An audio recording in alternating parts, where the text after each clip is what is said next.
Mwebwe ubona ino battle zarangira gute hagati y'ubita Bruce Melody ndetse na The Ben? Murabizi ko akomeje ibitaramo bya Country Summer Tour, akari ibitaramo biri kugenda bisenguruka u Rwanda muri rusange, akari ibitaramo birimo Bruce Melody ndetse no bita The Ben Tiger B. Gusa icyo ngiye kugaruka ntabwo nje kugaruka kuri ibyo bitaramo cyangwa se uko bimwe biragenda bikorwa, ahubwo nje kwigarukira kuri iyi battle. Ese ubona ninde wungukiye muri iri hangana? Ubona ninde wungukiye ihangana rya Bruce Melody ndetse Tiger B? Ni ibintu byatangiye kera, ni byatangiye ubwo abanyamakuru bamwe batandukanye bagendaga bafata impande zombi, maze bakagenda bafata umuhanzi umwe bakagenda bashaho kumuvovoriza ndetse abandi bakagenda bafata undi bakarushaho kumupfobya. Gusa nanone byaje gufata indi ntera ubwo bita The Ben cyangwa se Tiger B yazaga gutangaza yuko azaba ari mu gitaramo kimwe no bita Bruce Melody mu gitaramo cya The New Year Crofo. Icyo gihe murabizi ko ari igitaramo kiba ku itariki ya mbere z'ukwezi kwa mbere. Gusa nanone icyo nje kuvuga, ese wowe ubona ari iki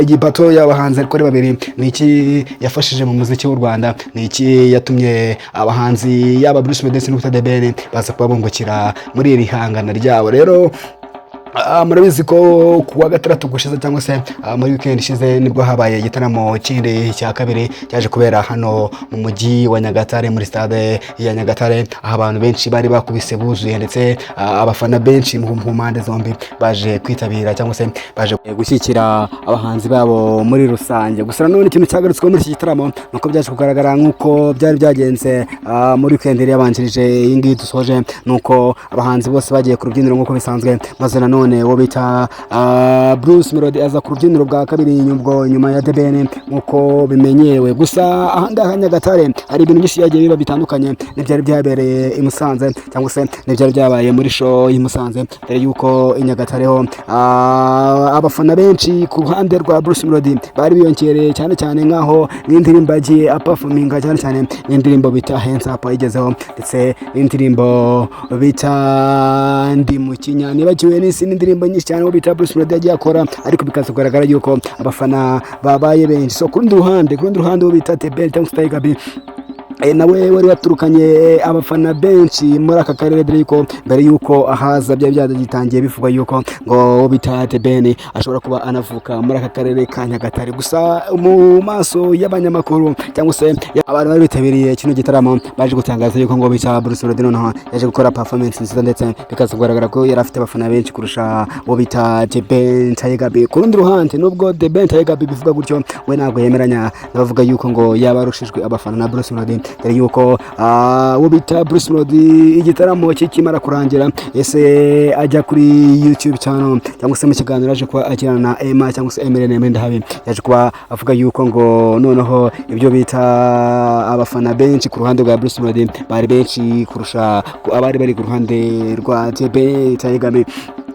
Gusa nanone mwibutsa yuko wo bita Tiger B cyangwa se The Ben yaratangaje yuko azasohora indirimbo bita Inshallah, imwe mu ndirimbo amaze kuba anateguza yuko agiye kuba ashyira hanze. Gusa reka ngubwire ko wo bita Bruce Melody nawe ugarangije gukora show i Nyagatare yaje gutangaza yuko ngo azahita akora indirimbo yindi, azahita asohora indirimbo yita irya kane, ngo akaba ari indirimbo rero izaba imeze nkaho isubiza iyo bita Inshallah. Niyo mpamvu mubwira ngo ese mubona ino battle y'abahungu babiri izakora kugeza rya cyangwa se izakomeza ivuge kugeza ryari? Ese we ubona ari iki yamariye music industry y'u Rwanda?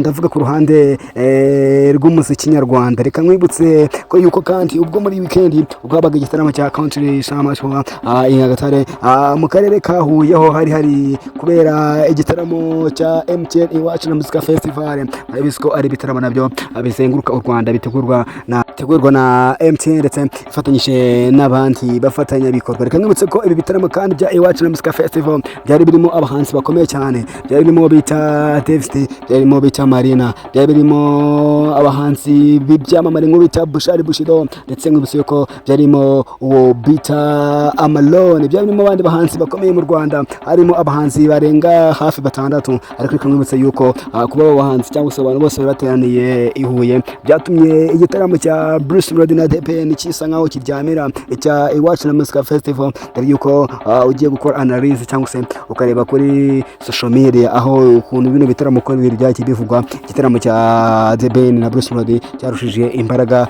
cya Iwacu na Muzika Festival. Ese kuko ubundi mubona igitaramo cya Bruce Melody na The Ben kirimo kiraba kandi harimo haraba n'icya MTN Iwacu na Muzika Festival, ese mubona hari aho biri kubangama? Ku rundi ruhande reka mwibutse ko abantu bakurikirana hafi imyidagaduro mu Rwanda ubona yuko kuko ibi bitaramo kuba byirimo birabera icyarimwe cyangwa se biba byose mu weekend, bisa nkaho hari igitaramo kimwe kiba kitavuzwe mu itangazamakuru. Reka urebye nk'uburyo igitaramo cya Bruce Melody na The Ben kivugwa mu itangazamakuru ukagereranya n'uburyo igitaramo cya MTN Iwacu na Muzika Festival kiba kivugwa, usanga harimo itandukaniro rikomeye cyane, dore yuko urebye bano hanzi uko ari babiri usanga barihariye itangazamakuru ryo mu Rwanda cyangwa se usanga barihariye social media. Urebye n'aba influencer bakomeye cyane mu gihugu usanga bari kwivugira ku gitaramo cya Bruce Melody ndetse no cya The Ben Tiger Bedre ko ibi bitaramo kandi bya Iwacu na Muzika Festival nubwo birimo ubigeranyije usanga bino bitaramo bya Iwacu na Muzika Festival ariko ari byo byakabaye bifite abafana benshi, dore yuko kwinjira biba ari ubuntu,